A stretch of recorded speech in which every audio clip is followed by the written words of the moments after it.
Alright, hey team. Welcome back to Dukes on Twitch. Back today with Naya Depths. This is the deck that I'm going to be taking to Eternal Masters, which is a weekend-long tournament in Melbourne, Australia. It has been running for probably a decade now, which is pretty awesome. I've been to two, and usually it's a mix of Vintage, Legacy, and Australian 7-point Highlander. This year, the three main events are Vintage, Legacy, not Vintage, Modern, Legacy, Australian Point Highlander, with Pauper and Vintage happening on the Friday. This list in front of me is going to be the deck that I'm taking to Legacy. Naya Depths, with a few small tweaks that I've been making just to fill some voids, I think is the best way to say it, that I've just been finding with the deck recently, and with how I like to play it. One big change has been the fifth fetch land in Wooded Foothills. I actually traded this away for the third Depths. So the deck is still running two Depths, which I think is fine. We obviously have multiple ways to find it in Knight, Reclaimer, Crop Rotation, and to some extent Sylvan Library. To some extent as well Green Suns to find either these. And then also ramming out to get it back from the graveyard. So I think going down on the Depths here is fine. It does give us a small disadvantage against some of the combo decks where we're just looking to combo as fast as possible. And the Depths stage Yavimaya, just natural combo, is obviously going to happen less with one less Depths, but there was a lot of times where I was missing out on the red sources in the deck. Against some of the blue decks, I would have Pyroblast in hand, but no way to actually cast it. Especially against the decks where I'm taking out Mox Diamond, so I really value the extra fetch land in Wooded Foothills. This can also get Basic Forest, this can also get Dryad Arbor, which is nice, but having access to the extra fetch land is also relevant for Elvish Reclaimer, as another way to hopefully get it to a 3-4 as early as turn 2. The only other change that I made to the deck was the sideboard, and that was really around making a decision on how many blast effects I would play and if choke was still viable. And I've come to the conclusion that choke is still okay. Obviously not as great with Prismatic Ending in the format, but I feel as a patient player, you can really get someone with choke. And if they're using a Prismatic Ending on the choke, it's one less Prismatic Ending they can have for your actual threats. Things like Sylvan Library as well, where you can get an advantage. So I've been okay with choke.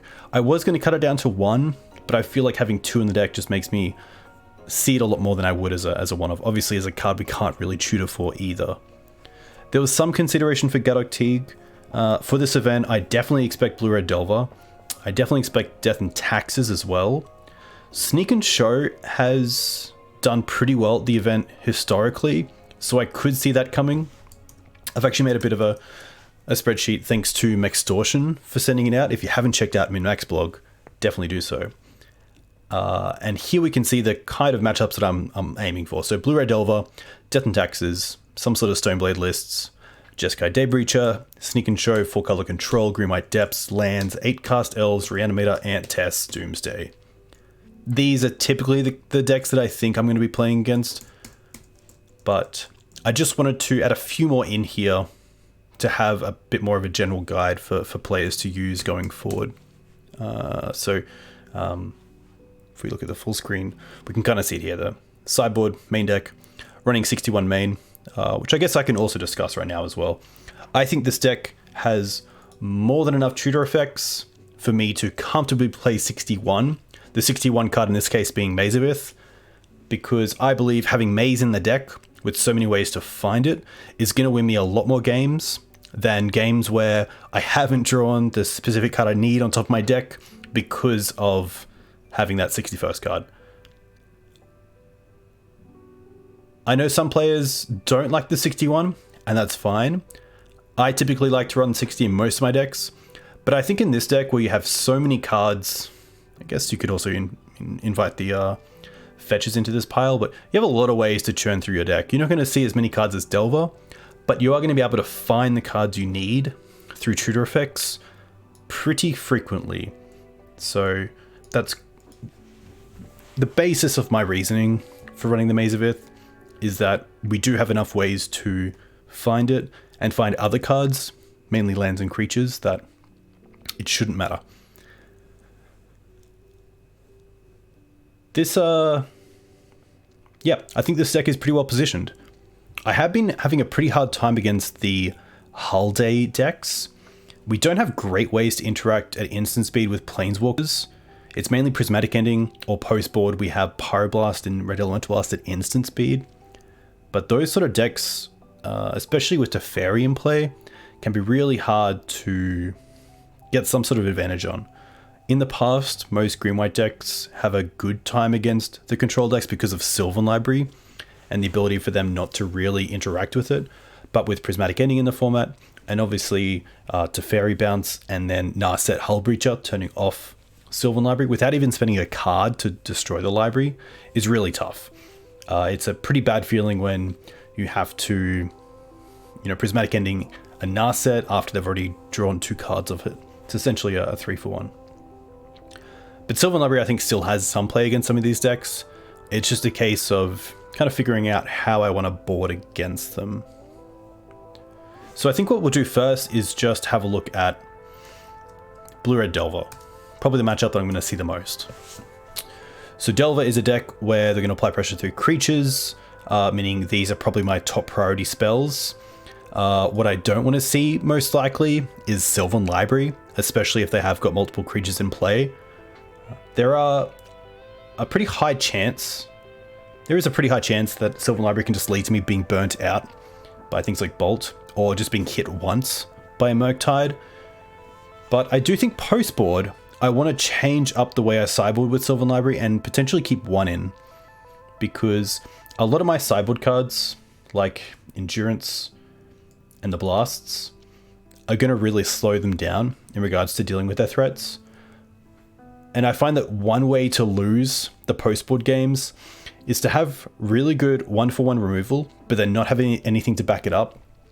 And although we do have Knight and Elvish Reclaimer, which typically are out of Bolt range, they do have things like Brazen Burrower Bounce and Submerge that can really impact your ability to pressure them before they can kind of re-establish their board with creatures.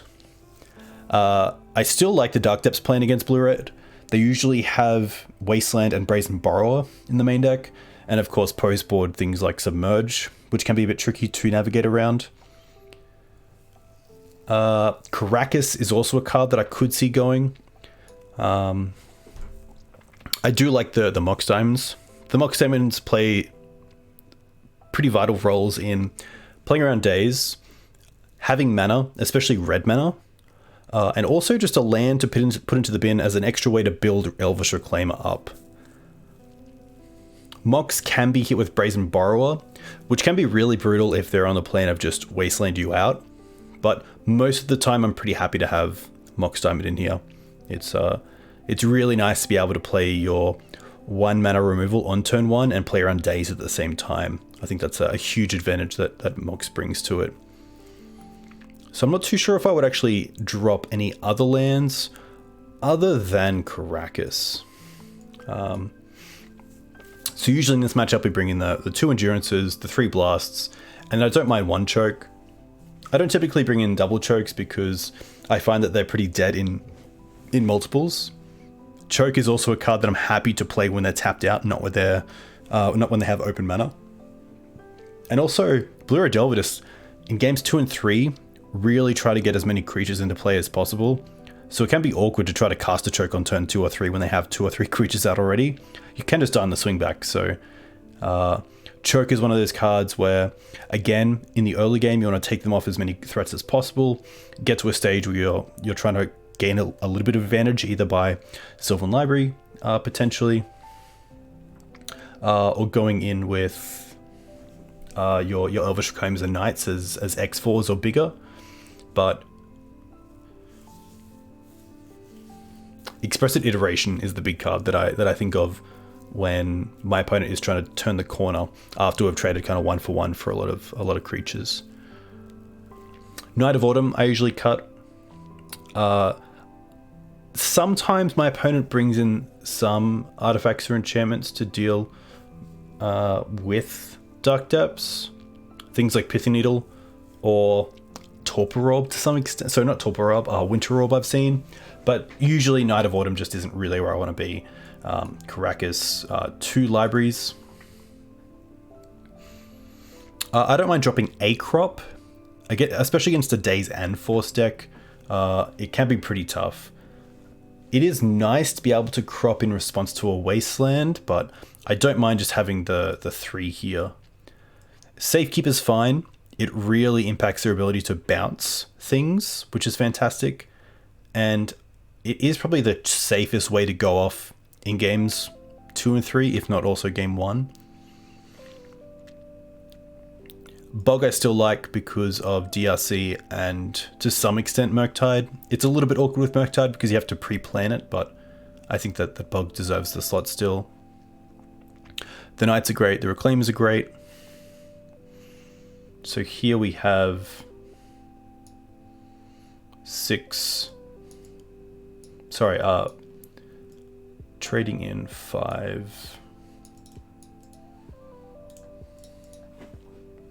Let's actually do it this way. Let's go to full screen. All right, so I'm wanting to take out these and bring in these. I don't think Chasm is right either. I think a lot of the time Chasm, just like Library, can lead to you essentially just being bolted out. Losing a land as well is a huge cost. I usually like to just try to rely on removal to get rid of threats rather than allow them to have the threats and just try to Chasm out of there. Green Suns, Ramming Up Endurance, Swords, Prismatic Getting Maze, Safekeeper.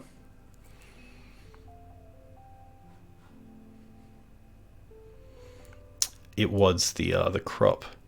I think this is pretty nice.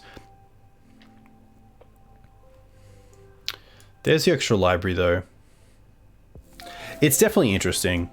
I've always been a big fan of taking out libraries, but there have been a lot of times where we've traded 1 for 1 on creatures and removal, and I've just really wanted to get some sort of advantage going, even if it is just digging 3 cards to look for that removal like Swords to Plowshares. Because there's a big difference between taking 3 and taking 9.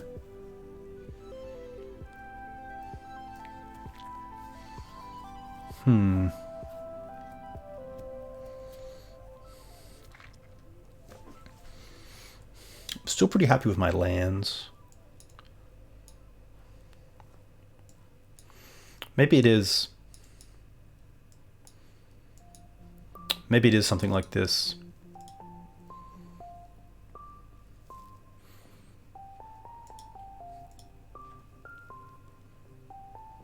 Yeah.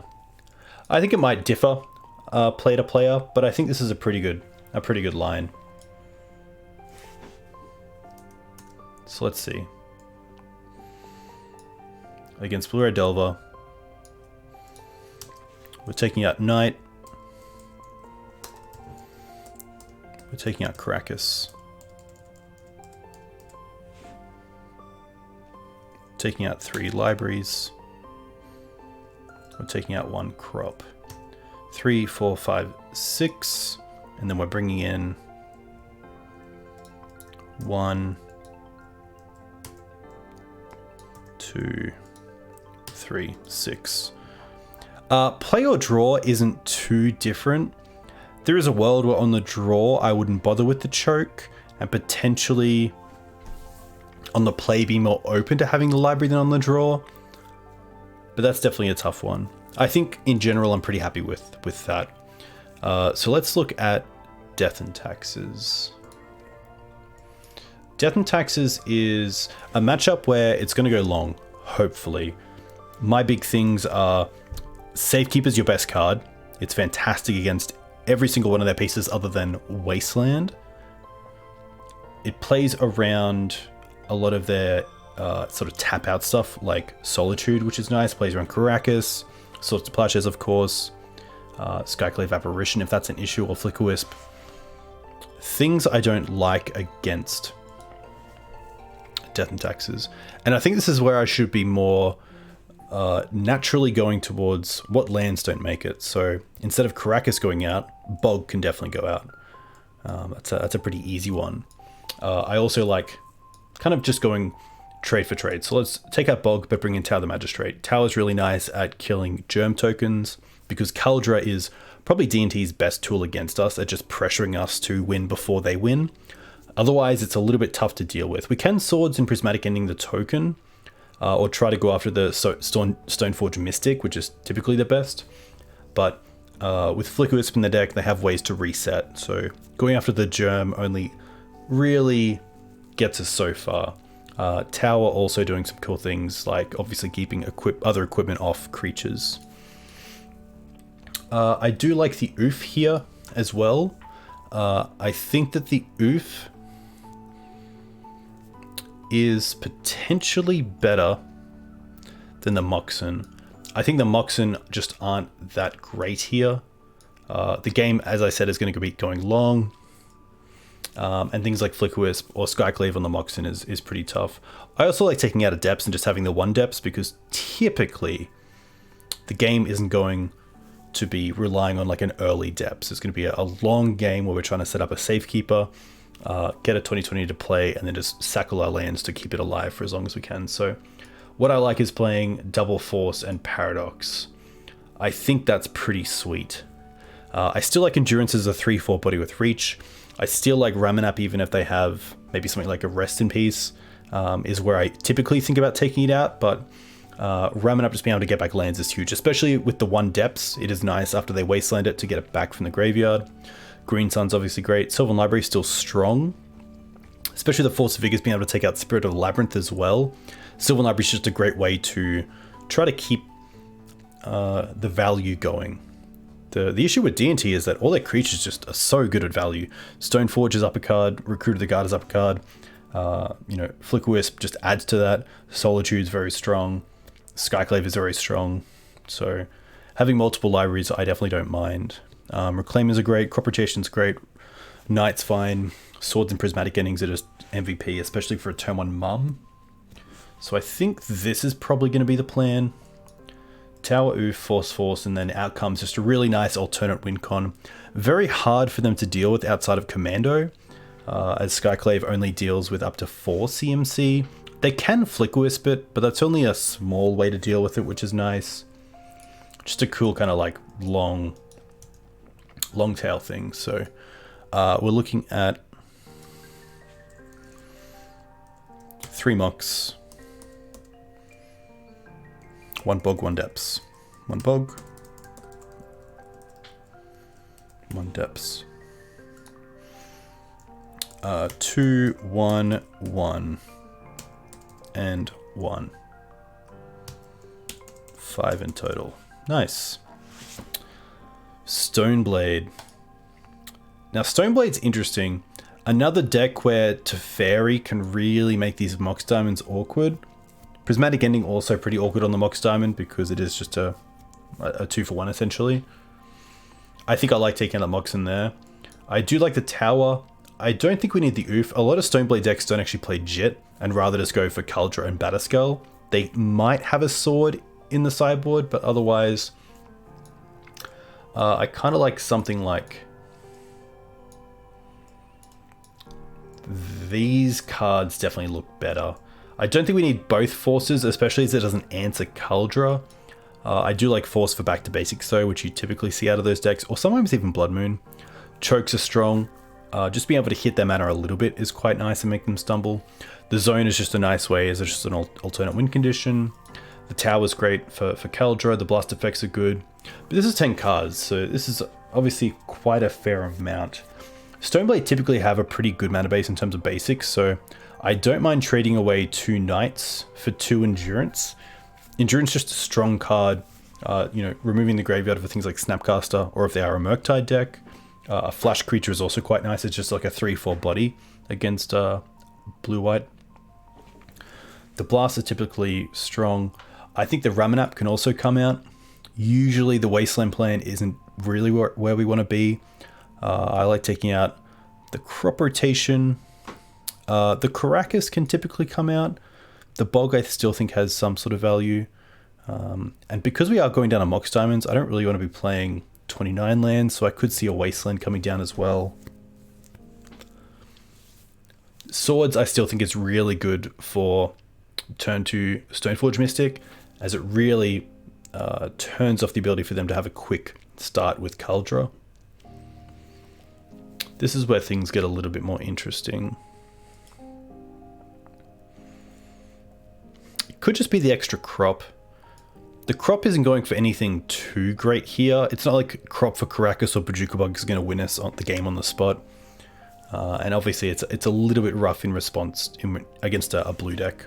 We do have flagstones to give us some game against the blue decks in that regard, but I think I'm okay with this and still keeping the double depths. But I could see a world where we actually go down to 1 depths as well. You can never, I can never tell, but there are a few decks that use surgical as a way to deal with depths.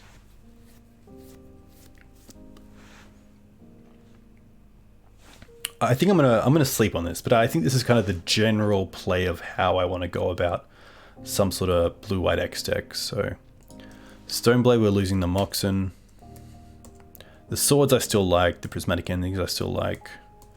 Crops are going down 2.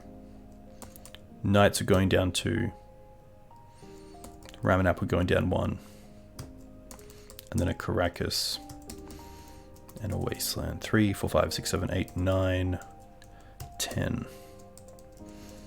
Bring in 2 endurance, 1 force, 1 choke, 2 chokes, sorry, 1 zone, 3 blasts, 3, 4, 5, 6, 7, 8, 9.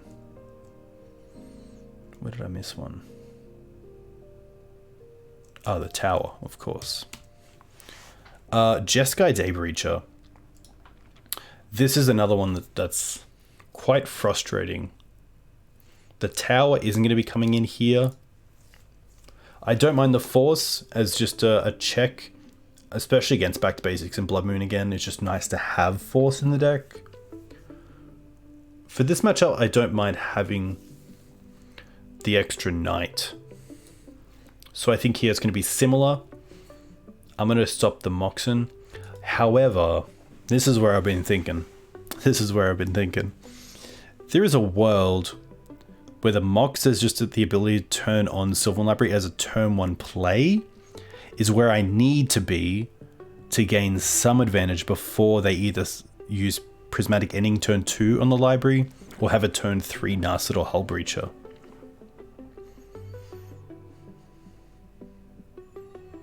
Moxen also quite nice against Blood Moon, and actually it's quite nice against Blood Moon, Back to Basics and Ruination, which has been seeing play.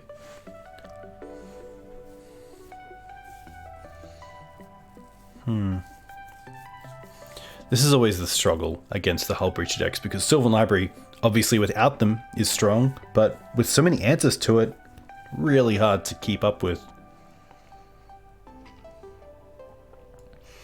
What if we did something like this? Knight, Ramanap, Crop, Karakas, Wasteland, 1 Mox, 1 Library, Bog,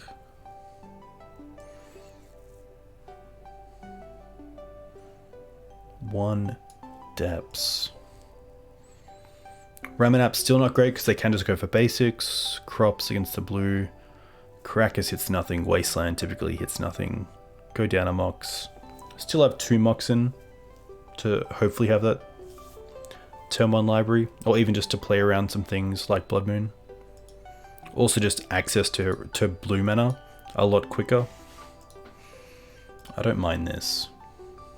Again, I think this is nice just to kind of go through, especially now at 10 p.m. and just think on it as well. 1. I still like the swords for Hull Breacher, especially if they move into a mentor plan. Having the swords turn 3 is pretty crucial. 2, 1, Ramanap, Depths. I don't mind the Bog in case they have Snap, but there is a world where I could drop Bojuka Bog as well. I just don't want to go down on too many lands with 2 Moxen still in the deck.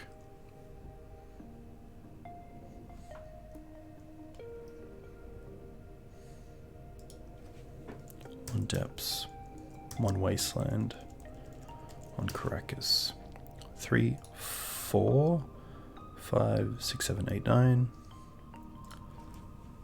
I still like the endurances, especially as a flash creature. Especially against Narset. If they play a turn 3 Narset, tick down to 3, and then we have an endurance. It's pretty great. 1, 2, 1, 3. 3, 4, 5, 6, 7, 8, 9. Perfect. Sneak and Show. Sneak is always a tough one. Sneak is a really tricky matchup because a lot of things just don't line up the way we really want them to. So here it's just a case of being faster and trying to have some amount of interaction. So Deafening Silence is fantastic. Blasts are fantastic. Force of Vigors and Chokes, fantastic. And Chasm is also quite good. Chasm got me the game against a Grizzlebrand because I could have gone for Karakas, but I went for Chasm because they had a Stifle effect in hand. They had a Wipe Away and a Trick Bind, which meant that they could have beaten Karakas off a sneak, but they couldn't beat the Glacial Chasm, and we were able to untap and take over the game, which is pretty awesome. This is a matchup where I don't like Prismatic Endings. I don't like Bojuka Bog. I do like maximum amount of combo. Swords I typically go down to 1. Safekeeper I also drop here. Knight of Autumn is great. Endurance I usually drop. Ramanap is good. The two things that some people say about Bojuka Bog and Endurance is that if my opponent show and tells and I put either of these into play, I get priority before my opponent does if they put in Omniscience and they want to cast a creature. Because they put in Omniscience, we put in Bog or Endurance, triggers on the stack that gives us a chance to Force of Vigor Omniscience before they get the chance to cast something at sorcery speed. This doesn't beat Cunning Wish, but if you have a Deafening Silence out, then they kind of should cast Cunning Wish, but they can cast creatures. So in that regard, they're quite nice to have in the deck. It's just something that kind of works like that, other than just Knight of Autumn. But I think otherwise, they're just not the greatest cards. Crop is fantastic because finding Karakas can just be what you need, especially if they just go for like an early show and tell into creature. Do you have it? Green Suns, libraries. I can see myself dropping a library here because I think 2 is fine. 3 I don't really want to see, especially my opening hand. Finding the turn 1 library is great because then it gives you the ability from turn 2 onwards just to stay away from drawing the other libraries. But I think here I'm happy with this sort of move towards a more controlling role, at least on the stack, and then still have the max capacity of how I want to find my combo.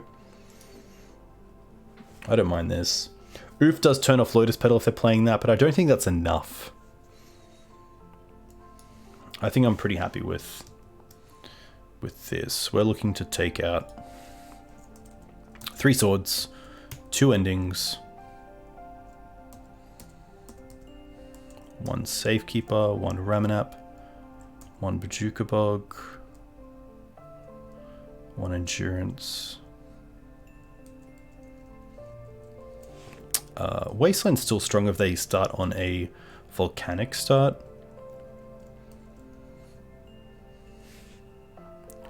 Five, 4, what am I missing? A library. There we go. Sneak, we have 2 force, 2 choke, 2, 3, 1, 2, 4, 6, 9, 10. Perfect. 4 color control. 4 color control is probably going to be the same as Jeskai Breacher. I don't mind here taking out the 3 Moxen. Something like 2 Swords to Plowshares because we have multiple ways to answer Uro. I don't mind taking out 1 Crop. I do like all the Hate Bears, especially for a 4 color deck, but I can see Maze coming out. 3, 4, 5, 6, 7. We definitely want the blast effects. That's 3. We definitely want the chokes. That's 5. The Paradox Zone is 6. I wouldn't expect the 4-color decks, you wouldn't expect, to have Back to Basics or Blood Moon. So I don't mind just having an extra Endurance. Especially if we're taking out Swords of Plowshares to deal with Uro. Having Endurance to deal with Uro, but also be a threat is quite nice. 1, 2, 3, 4, 7. 3, 4, 5, 6, 7. I think that's pretty strong. Alright. The Mirror. The Mirror is always a interesting matchup. Because there's a lot of ways to win. You can win through the grind, you can win through Mana Denial, you can win through the 20/20 if you're lucky enough. I like to board pretty lightly for this matchup. I think that Green-White Depths is just really well built to beat Green-White Depths. You have Swords to Plowshares, you have Prismatic Ending, you have Knight and Elvish Reclaimer and Crop to find things like Karakas and Wasteland, or just find the combo yourself, or combo off their own depths with your own stage. Well, I think the best play as well for Green-White Depths turn 1 is just Mox into Library. It really pressures your opponent to have another sort of unfair start, because if you can untap and then either find a Source of Plowshares for the turn 1 Reclaimer, or a Wasteland for, you know, if they've gone for like a turn 1 Dryad Arbor or something, it really sets them behind to not be able to deal with the library or beat you out with their own creatures before you can really take it. Because the deck is really beating you whether you're at 20 life or 4 life. There are some games that you can lose just by being a little bit aggressive with library. That puts you in the position just to die to like an Elvish Reclaimer beatdown. But I think generally I like the Endurances. And I don't mind a Force. The Force is typically there on the draw if they start off with like a turn 1 library. Because that's a Christmas Lamb. When they go Mox, pitch a land, play turn 1 library, and you just force pitching one green card that you don't really care about. When thinking about what I want to take out against them, it's going to be at least 1 Depths, and just keep 1 there in case you get to a stage where you're like, hey, we can actually go off this turn. It's going to be fine. The Knights Reclaimers, Crops are fantastic, especially if they try to Wasteland you aggressively with green mana open. Cropping away that land is pretty, yeah, it's not fun. The libraries are great, the Safekeeper's great, Ramanap Endurance, Knight of Autumn is fine. To be fair, like, maybe the Force isn't even needed.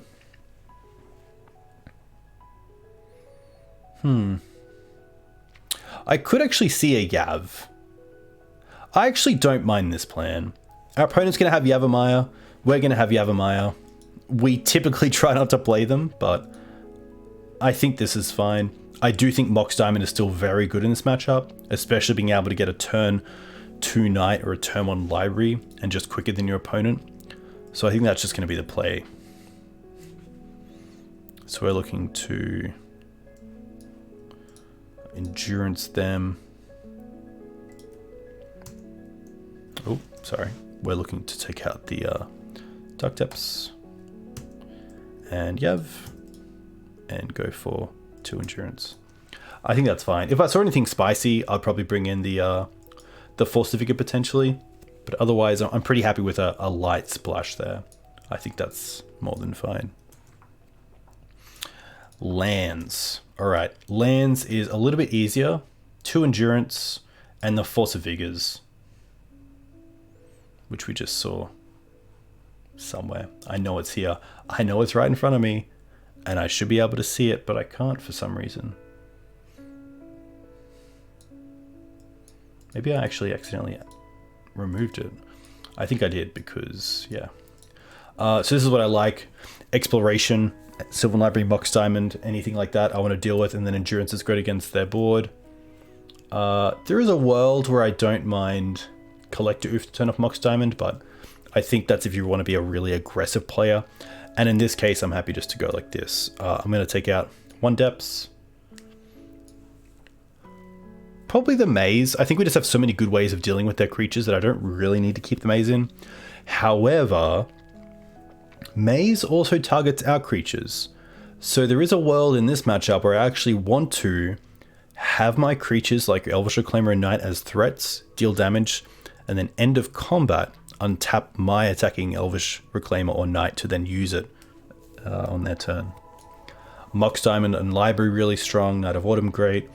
Endurance great. Reanimator great. Safekeeper, not really the matchup for it. We don't really care about Punishing Fire or Karakas here, so I'm pretty happy with that. I could see a step going out as well. It's also probably just swords. It really depends on what you see, but I definitely don't mind dropping 2 swords. So I think for color reasons, I'll just keep a step. I kind of like this. Prismatic Ending really nice because it can hit Exploration on turn 1. So we're taking out 2 swords, Safekeeper Depths.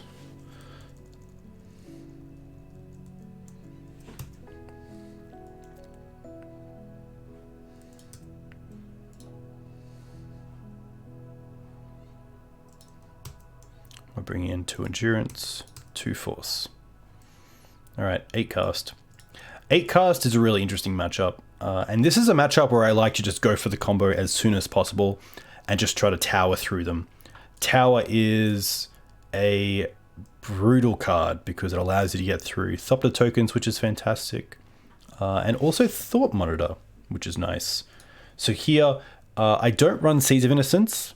I do like the flexibility of Force of Vigor instead, because I feel like I like to play the matchup where I don't want Seeds of Innocence to be relevant. I want to Force of Vigor my opponent. I want to create the 20/20 fast enough that the card disadvantage of Force of Vigor doesn't matter. Usually it's a 2 for 2 though. But here we're just going to go for... I mean, we have a lot of stuff, let's be honest. We have a lot of things. So the forces, yes. The Collector Oof can just be lights out. The Deafening Silences are fantastic. The blast effects are pretty good as well. But it's a case of what's really going on. So the Depths plan is fantastic. The Maze of Ith can come out. The Karakas does hit Emery. The Bog does hit Emery as well, which is nice. The Yavs are good. The Moxen do allow us to go fast, but they also go against Collector Oof. They are also red mana for Pyroblast Deafening Silence, so I actually like this. The Crops are quite nice because they allow us to get there faster. I could see a step coming out here. The Libraries as well. We just don't want to be in that plan. We just want to be going fast. And I think like just being more low to the ground is quite nice. Ramanap too slow for what I want to be doing. I still like 1 Endurance, I still like Knight of Autumn, I still like the Swords and Prismatic Endings. We're definitely getting closer here. With Kappa in the deck, in case it comes to Kappa, blasting on the stack is just the best way to deal with it. And we have a lot of ways to interact with Chalice on 1, so I'm not too unhappy about that.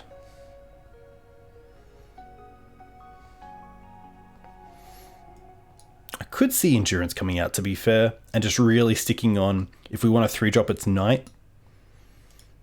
They don't really interact with the graveyard too much outside of Emery, but we have so many ways to deal with Emery before it comes online that I think that's okay.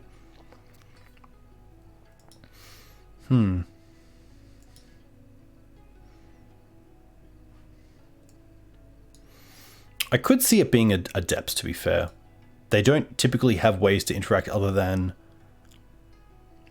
Pithing Needle or Aether Spellbomb. They don't typically run Wasteland, so like going down to 1 Depths is definitely interesting. The only case where it matters is if we try to keep a hand with Mox Diamond, Land, Dark Depths, or we want to pitch it and then still have 1 in the deck.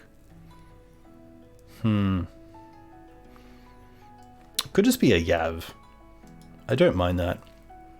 1, 2, 3, going down to 27 lands. I think that's still okay with 3 Moxen. Yeah. I like this. And hey, if you have comments, definitely let me know. We're gonna hide these for a second. All right, we're dropping 3 libraries. We're dropping Safekeeper, Ramanap, Endurance, Maze of Ith. 3, 4, 5, 6, 7. Yav, 8, step 9. All right. We want 2 forces. We want the Oof. We want these 2. We want these 3, We want this one. 1, 4, 5, 6, 7, 8, 9. Dunskies. All right. Nice. All right, we're back to it, and we're looking at Elves. Elves, I find, is typically a good matchup. We are faster, typically, and we have interaction for when we're not. Elves is going to be pretty easy. Again, Bojuka Bog, an easy cut. The libraries I don't mind, but I can see myself dropping 1. Knight of Autumn doesn't do a whole lot. Safekeeper's interesting, but it doesn't line up too well. Usually it's either Assassin's Trophy on the Dark Depths, or it's something like Run Afoul. So I could see that coming out. I do like the Glacial Chasm.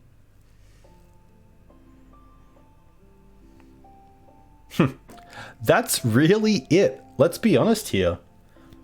Nothing else really comes in, and I think that really shows you how good the matchup is. I think, to be fair, it's just going to be a 1-for-1 trade with the Bog and the Chasm. Yeah, wow. And I don't think that's a misstep in how I've sideboarded here for Elves. I think it just shows you that the deck is pretty strong against Elves. It just creates a 20/20 as early as possible, and if you really get stuck, you can Chasm them. So that's a pretty easy one. Big shout out to Hallie Newton and the team, part of the Sylvan Syndicate. Newton streams at, I believe, twitch.tv/Hallie Newton. Also has a Patreon you can check out for some really fantastic content. Yeah, that's going to be it. All right, Reanimator. You know where this is going. We want the Endurances.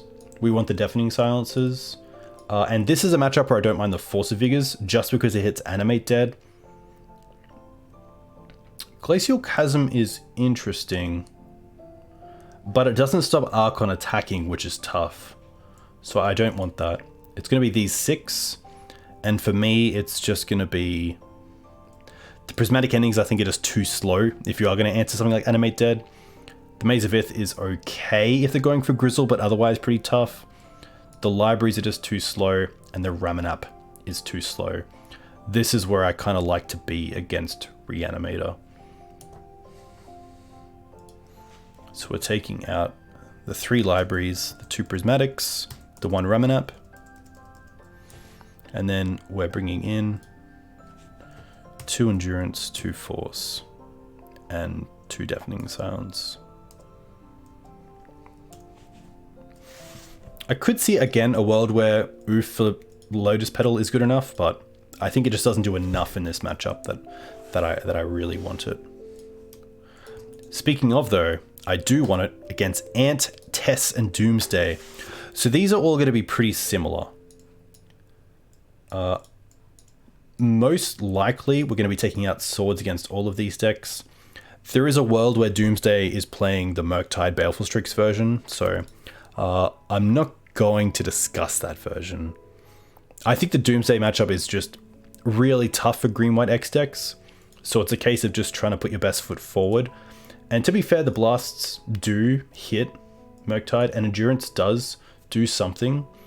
So against these decks, typically, it's a case of, does it do something better than something in the main deck, like Choke? Choke, in my opinion, does a lot more for the deck than something like Ramanap. Just a little bit too slow. Safekeeper, a bit too slow. Knight of Autumn, typically too slow. Bog is great against Ant. Probably not great, but it does turn off some lines with Past in Flames. Otherwise, not the greatest. I do like the Mox Diamonds because it just gives us that ability to try to get there faster than our opponents can. I like taking out the libraries here. A little bit too slow. And it's going to be 1 more card. It could just be Karakas. I think that's a fine switch. The Prismatics can still hit things like Wishclaw Talisman or even a Petal, which is quite nice. But I think the 12 for 12 here is pretty standard. Library you can't be too aggressive with because every hit you take, you're giving your opponent the ability to Storm off for 2 or less. The Endurances I wouldn't bring in against Tess, I don't think. There is a world where you could potentially hit a Rite of Flame in a way that your opponent can't get there with the second Rite of Flame they cast, but I think there I'd probably just keep in one library and potentially Night of Autumn. But it's tough. But I think this sort of package is where you can play around with how you want to side against some of the Storm decks. So here, I've already put an X there. We want to take out 4. I'm not a big fan of keeping in swords to, you know, swords your creature in response to after storms being put on the stack. I don't think that's a great line. We're taking out the Safekeeper. We're taking out Night of Autumn and Reanimator. Endurance is still fine. Karakas can come out. Maze can come out. 4, 7, 9, and then it's a case of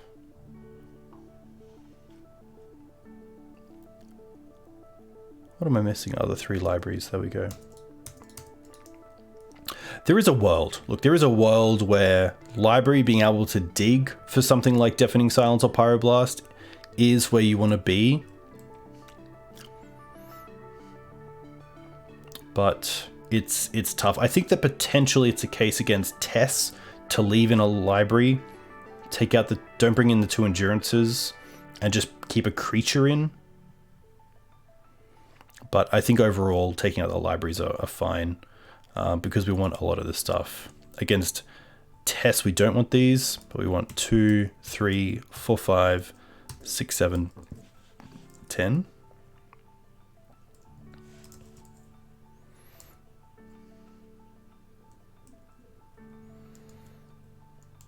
I must be missing something here. Endurance, we don't want. Yeah, that's fine. And then 2, 2, 1, 2, 2, 3. 2, 2, 1, 2, 2, 3. Nice. Well, this was a lot more casual than, you know, some other things you might see on this channel, but I think overall, I'm now pretty happy with this.